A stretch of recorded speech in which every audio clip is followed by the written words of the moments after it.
George Senda, the guy from Pittsburgh. And there it is. Powerball jackpot coming up, estimated to be $1.3 billion.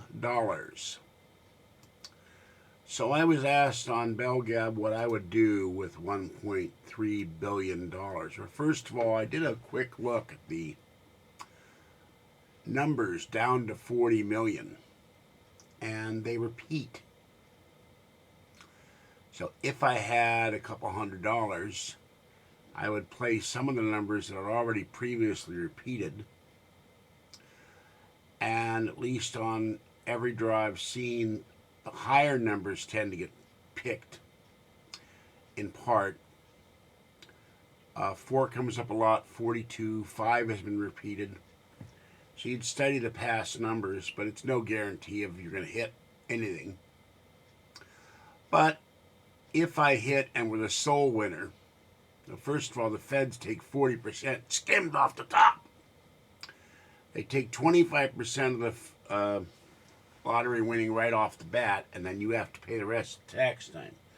So let's assume I played the next lotto draw, which is next Powerball draw, sorry, which would be Wednesday, and I won. Well, I'd put that money aside. Now I know an accountant here in town, so he could handle the accounting for me, get the forms for me. And in talking to Lotto, it takes about 6 weeks to issue the check. You can have a personal representative show up at your bank with a check, and they have all the forms, and they have everything to fill out.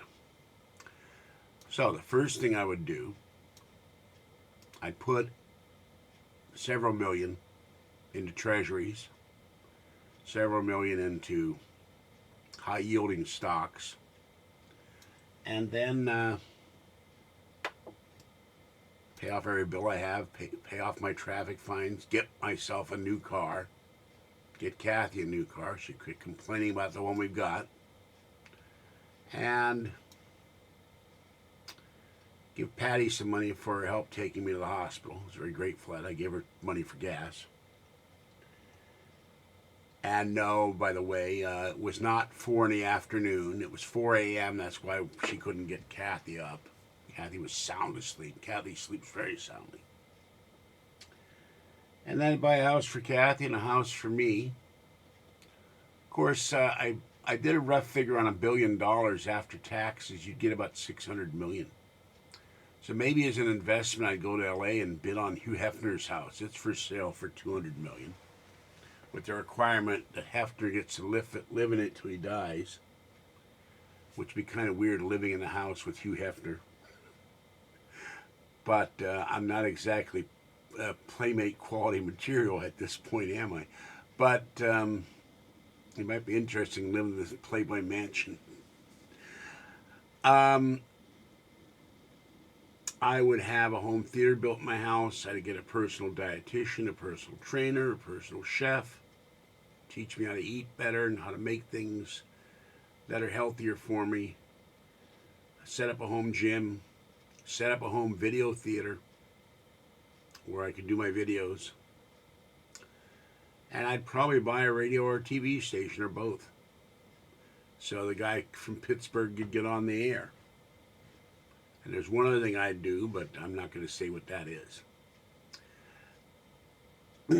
I'd donate some money to places that have helped me out.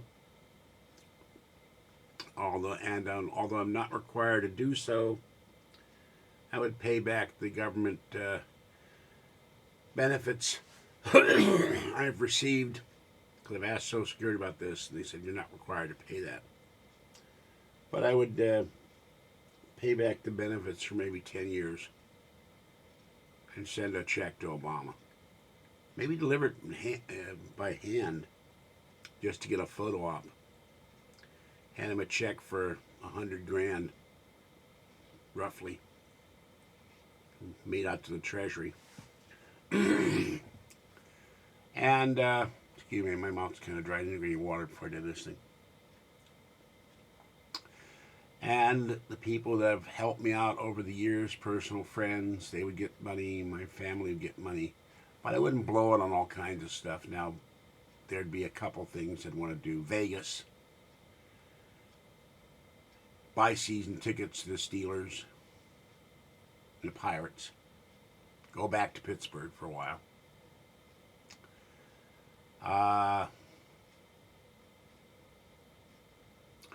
Attend one Major League ball game in every Major League baseball park, and maybe attend all the Steelers games, home and away. That'd be kind of cool. Attend some Pitt games too. Buy all the paranormal books I want. Hopefully lose some weight. And give some money to animal shelters and to homeless places, and maybe fund 1 or 2 Habitat for Humanity houses for people. I don't know what I'd do with the money. But I wouldn't go through it like one woman. She's paying for this convict she knows, and she shelled out hundreds of thousands of dollars for this guy for bail money. She gave her church $186,000 or $368,000, some huge amount of money. I'd give the church or temple 10, 20, 25,000 maybe, but not 168,000. Start giving out money like that, you ain't got nothing left. And buy everything I want on Amazon and eBay. And maybe throw a party for my friends on Bellgab. And do one other thing, 1 or 2 other things that I wouldn't go into either. But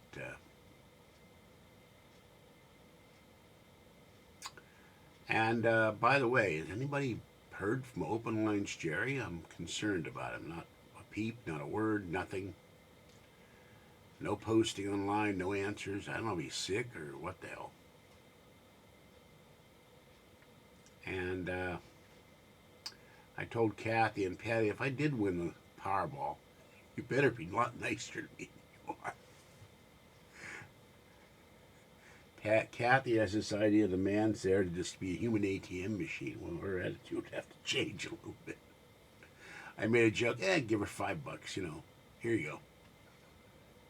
You don't deserve it anymore because you're mean to me a lot. You complain too much. And lately she's complaining all the time. Oh yeah, I got a new subscriber. I can't say his name because I didn't look up the email, but thank you for subscribing. Thank my 281 subscribers for being subscribers. And I thank the lady for commenting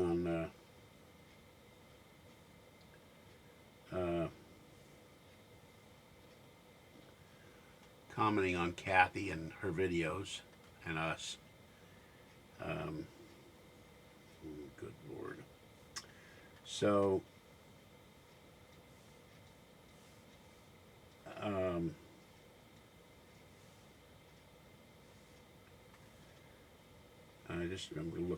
I'm looking up something on Gmail. Oh, good Lord, you want me to sign in your stupid machine? Hold on. Change my email because someone spammed me with Sacramento bee crab yesterday, so I had to change my password. Okay, JD Coke has subscribed to me, so thank you, JD. And the lady who comments, Yolandi Withers, about the ex, the people have the kindest hearts, the one that seem to be abused the most, the way it is. You're a beautiful person, just keep living, it's the best way to get them back. And that's one comment. She also said the Huffington Post posted that Trump wanted to ban all Muslims from the state, period, not new ones mentoring. They're completely misleading. And I don't doubt that for a minute. Oh my God. And so, Yolandi is a fan. And I appreciate her comments. So that's what I do. And also, of course, go to Area 51 and Roswell and get the hell out of this cramped apartment. And by the way, one other thing. I don't ask for sympathy in my videos. When I say something's wrong with me, there's something wrong with me. Now, Yolandi sent me an inbox or comment on my video channel saying, what happened to you? It's not like you to post nothing at all. So that's why I posted the video about my condition. I got new medication. The foot still hurts. I'm still hobbling around, but it doesn't hurt as much. And my doctor wants me to go to physical therapy. But in the past, with injuries, physical therapy hasn't done me much good. But I'll go do it. Call them up tomorrow and see what they say. So, don't ever think that I'm doing this out of sympathy. I'm doing that to tell my subscribers what's going on. Not the haters, not the fools, not the trolls, and not the stalkers from the former SF Redbook. Like that idiot Bugs and other people in Bellgab. So, that's what I'm doing. And if you don't like that I'm lying in bed because at that time I'm in too much pain to get up, too bad. You don't like that I'm showing my ceiling? Too bad. Our living room's not set up for videos right now. But I had to say something to let people know what was going on. And one other thing. Once again, as usual, I was impugned about my little Pinky the cat. People forget I do videos on my cats too. And Pinky was shown lying on our couch and being very cute. We went to Kathy's storage, and poor little Pinky was panting in the 100-degree heat and with skin and bones and was dehydrated. And if we hadn't rescued him, he would have died. And we were told by the manager that he had come in someone's truck, had hopped in the guy's truck and hopped out and hid. And had been there for several days, so we don't know where he came from. Neither did the manager of the storage space. So I took him home. And he lied on a little sweater in the hallway between the living room and the kitchen. And he started to flop, and he liked to have his tummy rubbed, he liked to have his chin scratched. And he pawed at the other kitties because he hadn't been fixed yet. We've got other things to do, like pay $80 for a car registration. I paid half of that. So, and a couple weeks ago I did a short video on the storm where he looked at the door, and he looked at the storm, went round, hid under the couch. 5 minutes later, I opened the door again. He looked at it, went round, hid under the couch. He was scared of the storm. He was scared of the rain. He's still a kitten. But he went out Sunday night in the rain, and that's the last time I've seen him. Tuesday night, I think I saw him coming up the stairs, but Fluffy and Fuzzy were standing at the top of the stairs. And I think he was scared. He was feeling intimidated. I didn't see all of him, but it wasn't the all-black little girl. It wasn't Boop. I think it was Pinky. And then Wednesday night I heard Fluffy fighting with something under my sofa bed. But by the time I turned and got up and got my cane, Fluffy ran out, and whatever he was fighting with ran out. Now, years ago when I had my Mickey cat, he used to beat up Fluffy, and he beat up Boop. So Fluffy may be beating up Pinky, and that's why hasn't come back. But I've walked around the complex. It's 2 blocks around. Gone over to the park. Went all the way over to the post office again and fed Orangey and came back and called for Pinky and called for Pinky and called for Pinky and no Pinky. And I miss him very much. Even though I didn't have him that long, we got him in July. He was starting to be a big baby. So don't ever say I abuse the cat or any cat. He was well fed. He got dry food, all he wanted. He got wet food every day. So the other kitties, Kathy pays for part of the wet food and the dry food every month because I've been taking care of Boop. And she liked him too, and she's upset about it too, that he's gone. And I've lost other kitties before they've disappeared. Now, I don't know if he got hurt, if he got attacked by a raccoon or an animal or a dog, or if he got run over. I haven't seen any bodies in the street. The cars have been clearing out. We get a lot of church parking here and a lot of parking for jury duty. And nor have I don't know. The only other thing I can think of is we have cat haters in this building, even though it's a pet-friendly building. Some jerk grabbed him and took him to the pound, and they killed him after 72 hours. They don't have a microchip or a tag or a collar, and none of my cats have ever accepted collars. They even kicked off flea collars. So I hope that didn't happen to them, and I'm going to check on that. You have to go into the animal shelter, so I can't do anything about that till Thursday, till Kathy comes over. So I hope he didn't get put to sleep. He was very cute, and I liked him a lot. I hope he comes back. Now, we had Mickey, cat. He didn't come in for 6 days, and I found out he was hanging out across the street, in the yard across the street. He liked sitting in the yard across the street. I'm calling him. He's across the street. I don't like the cats going across the street because they could get run over, because there's yahoos coming down this road doing about 60 miles an hour, and they've almost hit people. And my mini cat got run over in front of my building and killed. Mickey's litter mate. And Mickey sadly had jaw cancer and had to be put to sleep 3 years ago next month. So I miss Mickey very much. All right, that's it. I just don't want people to think that I'm abusing any animal that I have. They're all well fed, they're all well taken care of.